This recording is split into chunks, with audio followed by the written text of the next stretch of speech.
Okay. All right, everybody, welcome. I'm Laura Rogers, and this is how to quickly ramp up your SharePoint site owners. I've been doing SharePoint for about 13 or 14 years. I have my own company. It's called IW Mentor. It's SharePoint Power Apps and Power Automate Training. And so I'll talk about our agenda for this really fast-paced 20-minute session. We'll talk about the introduction of the concept I'll be telling you about, just what happens with new sites in SharePoint, site owners, and then accountability about their sites. So the concept here is that you have SharePoint, you end up with SharePoint sprawl. You look as an admin at your list of all the SharePoint sites, or even end users looking at a list of sites, and you end up with hundreds and hundreds of them. And a lot of them duplicates, and a lot of them just kind of nothing ever came of them. And so you end up with this long list. Site owners in your company could be anyone, because anyone can click that Create Site button. They can create sites, and just, owners can be everywhere.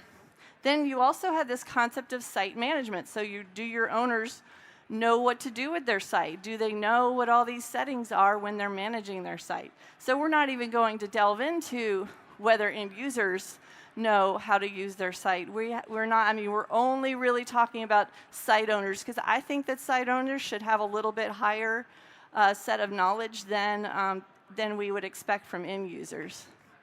And then you have your site lifecycle, which just the concept of things being empty and things being never used, and how long have they been sitting out there.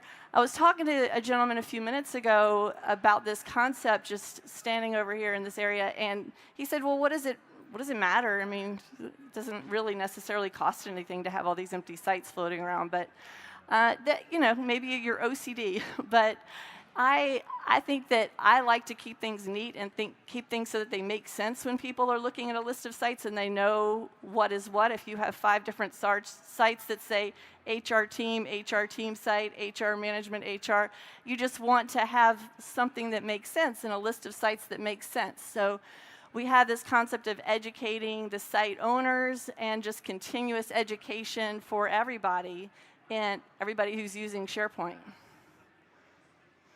All right, so we have at least four different ways that people can create sites. They can create sites from that Create Site button that's at the top of the SharePoint homepage. They can create them by clicking Create Group in Outlook, which also creates a site. When they click to create a team also creates a SharePoint site. And in Planner, when you click to create a new plan, that does the exact same thing. So a SharePoint site is also an Office 365 group, a SharePoint site, a planner. It can be a team. So you have all these different directions they're coming from when they do this. When you become a site owner, when you've clicked this button, what do you know? Do you know anything about managing your site? Do you even know that you have a site? A lot of people might not, depending on where they came from. So when they look at this list of site management and understanding of site design, what do they actually know? What do we know? What do we want to know from them? Did they click to or search and look around to find any duplicates before they created their site to see if this type of site already existed?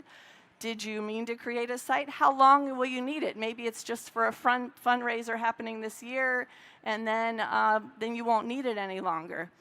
And then do you have a secondary site owner? And does it need to be in navigation? Should it be joined to a hub site? Should it be in, listed anywhere? So if any of this sounds familiar, this session's for you. If you already have a formal plan where you have sites being provisioned, and you have a site, news site form that people have to fill out, and a formal process they have to go through. If you already have something like that in place, this isn't necessarily what we're talking about. This session is for people who don't have, a custom developed site provisioning plan. You don't have a plan already in place, and you're looking at SharePoint sprawl and kind of ways to get a handle on that. So the best practice, and you'll hear people here at Microsoft say this a lot, is don't remove the create site ability. Don't remove the ability for them to create a new team. The main reason that they say that is because they'll find a way. they'll find some other way. They'll go to some other product. They'll go to a third-party product. But they will find a way to collaborate to do what they need to do. So don't remove the setting. So this session is about saying, just letting them create the site from wherever they are, and then start some sort of process afterwards to follow up with them and email them and let them know about what this thing is that they have, how to manage it. Actually, make them learn, make them take some sort of quiz, and tell them a few important things. So this small bites of information is what you'll want to be giving them. We're all busy, especially companies that have ended up with small IT. That a lot of my customers are like this. You have a small IT department, and you've ended up with all these sites, and you just haven't gotten around to creating an intranet homepage or like trying to get a handle on the sites. Everybody's busy, so the site owners are busy too. So we don't want to overwhelm them. I wouldn't want to send somebody a 5-page email telling them all that they have with their SharePoint site and how to manage it in every little setting. So don't overwhelm them. Tell them, think of the most important things that you think they should know. Now, your most important things in your company might not be the same things that I'm listing, but just let them know the basics and don't send just small chunks of information. So this is just a screenshot of an email that I have. I created a flow where I just fill in the person's name, who's the new site owner, and paste in the URL, and it sends them a link, an email that the very top of the email actually has a link to their site, and then it has these images I put in a SharePoint library, so they're just in the email in the flow, pointing to those images. You can use Microsoft Forms to just create yourself a very simple quiz with things that they need to know and have them go through the quiz and make sure that they know what they're doing with their site.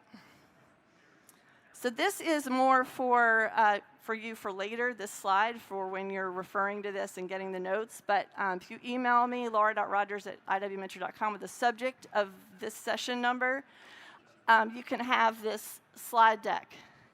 And oh, sorry. Oh, yeah. No, it's THR. Okay, sorry about that. Okay, cool.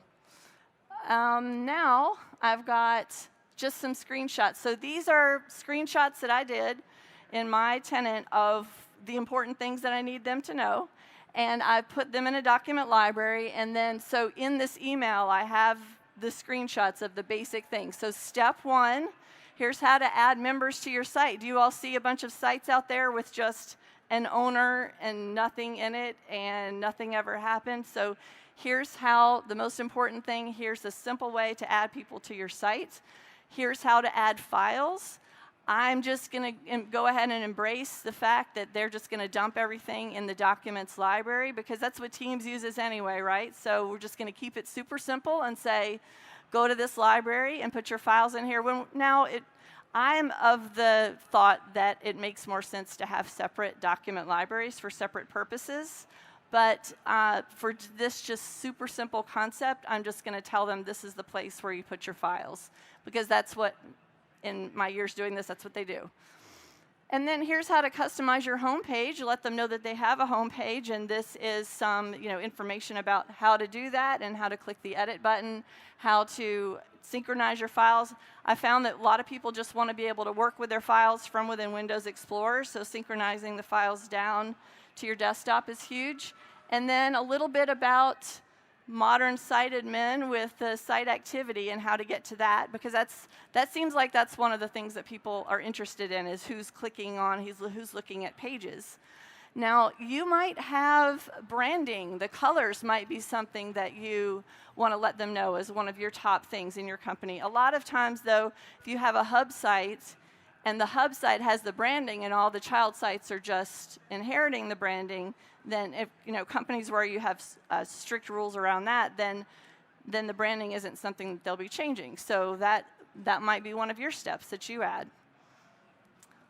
All right, and then more resources. So this is this Learning Pathways site is going to be a screenshot of the next slide. But we've been talking about the lookbook. So Microsoft has mentioned the SharePoint lookbook in a few different sessions. And the lookbook has sites that you can download the entire template and have the actual site. But it also gives them, it's learning, it also gives them a lot of examples and ideas. So even if someone's not a tenant admin, they can go look at the lookbook and see all the sites broken down, showing what web parts are what, and exactly how to make your site look a certain way. It's just a lot of ideas. So there are also quick start guides out there just on support.office.com, quick start guides for SharePoint, OneDrive, all those basic products. You could also send out weekly tips. So you could have a flow, or you could have just an email that you send every week that's got just some little small tidbit of information. I used to do this a long time ago. I started doing this at a healthcare company I worked at when I was back in SharePoint 2003, I think, 2003, 2007, and just send out Laura's SharePoint tip of the week, and I would just have like one little small blurb, and that's like, oh, somebody could say, oh, that's how I set up an alert, or add a column, or just something simple, just something small that they can use in their day-to-day work. And then you can also create your own example sites. So I've done that for a couple of customers where I go into the lookbook and I look at a couple of examples and I actually go ahead and create those in their tenant so that people can click around in the tenant so that you don't have to send them to Microsoft's lookbook site. You can just have your own examples. And then you can also quiz them. You can use Microsoft Forms to set up just a little simple test of things that you think they should know about being a site owner. And even use gamification. Say, you know, the people with the 100% score this week get a Amazon gift card or something like that to kind of incentivize people to go ahead and get that done.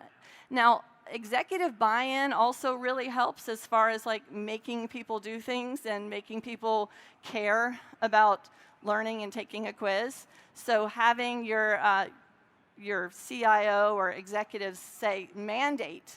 Say, this is what we're doing. We're doing SharePoint. You need to know certain things if you're going to own a SharePoint site or else.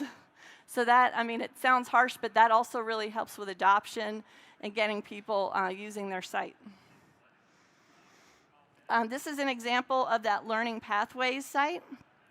So this is, I went to the lookbook site, and this was last week, so I don't know if they changed the URL since then, but it was the provisioning.sharepointpnp.com, and you have to go to the Solutions tab, and it's the Learning Pathways, and you just take that whole thing and install it, and you install it in your tenant, and you have a whole new site collection with all this built-in training. Has anybody tried this yet? A few people? It has built-in training for everything, OneDrive and SharePoint, Teams, and it is basically taps directly into the support.office.com content. So you're not installing something that's going to have old content in it a month from now when they change things. It stays live, and it always has Microsoft's latest information in it. So that's a really great, awesome thing to have, and just go ahead and implement that and install it. And it gives you a learning site, but you could also customize it. So it's your own site collection, and you can customize the homepage. You can put links to training from your own site and your own stuff, some products that you all have. And then you have admins now. So who's an admin, a SharePoint admin? Okay, so that's my background. I came from being an admin, and so I care about, I look at my list of sites, and I care about the list being, getting messy or getting too much. So one way that you can be notified and find out about new sites is you can go to protection.office.com, and it lets you set up, it's the same area where you'll find the audit logs if you looked at those. You can set up an alert policy. So you can say, my criteria is when someone creates a site collection. And there are about 100 different types of criteria that you can pick from in there. But say my criteria is someone creates a site collection, and then go ahead and send me an email. So that's one way that you can just quickly be notified. Also, if you know PowerShell, then you always have a way to go, get a list of all the site collections that way, but this is a good way to just get an instant email. So again, you're not stopping them when they first start to create the site. You're just getting them in a, putting them in a list or something and following up with them. And then, this is only a 20-minute session, but then there's a lot of things that you can do with that data and, know who the person is, know what the site is, put them in a SharePoint list, send them a quiz to take, send them a follow-up, remove their site access if they don't take the quiz. I'm just saying, there are things that you can do and automate in here that to kind of enforce them to go through those steps that you've mandated for site owners. All right, so this is an example of what I was mentioning. We have the ability to use Flow to do this. Now, again, the part where you decide, assess when the site has been created, like the alert policy, that part is not part of this because this is very simple. This is just manually triggered. But I just say, what is the site URL? I say, who is the site owner? And I type the site name in here. And then at least when I send this, it puts the URL in the email and gives them all those, images and the steps that I want them to take. And then I could also, again, put them in a list, follow up with them, do some additional things with that data later. So the one that I've been playing around with as far as a flow is that alert email that you get from the alert policy. I have a flow that triggers from a shared mailbox that gets that alert, and then it looks to see if that's an alert, and you have to do this substring thing where you extract all the data out of the email and go get the site URL and the person's name. So that's a little bit messy for a 20-minute session, but that's sort of the idea of getting this list of people. So then once you have them, then you can say, you need to have a site owner? You need to have a secondary person. Who is your secondary person going to be? And then have them deem a secondary person and have them also be the owner just as a backup. And then also have just that ability to go follow up with them. And of course, you can get all this information right now from the site admin center from all the sites that you do already have by just exporting that list to be able to know who those site owners are. And they've really announced a lot of great improvements to that too as well. All right, now I have some additional links here. So these are going to be links that have to the provisioning to be able to go get that site that has the, everybody's taking pictures, that has the example demo, the learning site that you can download. You have an entire adoption resource center. This is awesome. So this isn't necessarily for end users. This is for those of you who are trying to implement SharePoint adoption. And it's just an overwhelming amount of data in this adoption center. And it's broken out by product, and it's broken out into things you can download. You can download email templates and PowerPoint templates for when you're rolling out certain products in your company. So definitely hit that up. And then you also have this quick start guide. So just a little tip here, when I go ahead and put these quick start guides in the session, in the SharePoint where I'm sharing it with the end users or the site owners, instead of putting it as just a download, like instead of downloading the PDF and putting it in SharePoint, I just put it as a news link in SharePoint or just a hyperlink. And that way, when Microsoft updates this, which is probably really, really often, then you'll just get the latest one. So do that same thing for all those little quick start guides. You also have a quick start little guide about SharePoint news and just how to manage your site and how to manage your news. And of course, that whole lookbook, which they've just changed the URL this week for that. And just a Teams demo. Teams demo is awesome. Have y'all seen this? This is a full demo. It is not just a resource or something to read. This is a site that you can send people to that will actually walk them through as if you're using Teams. It'll say, click here to do this, type this in this box, now go over here, and it's a full interactive demo of teaching people how Teams works. So that's really huge. All right. And you can get these slides by emailing me and just getting your own copy of that. All right, thanks everybody for coming. Please evaluate this session, and I appreciate you coming out today, and I've got some t-shirts too.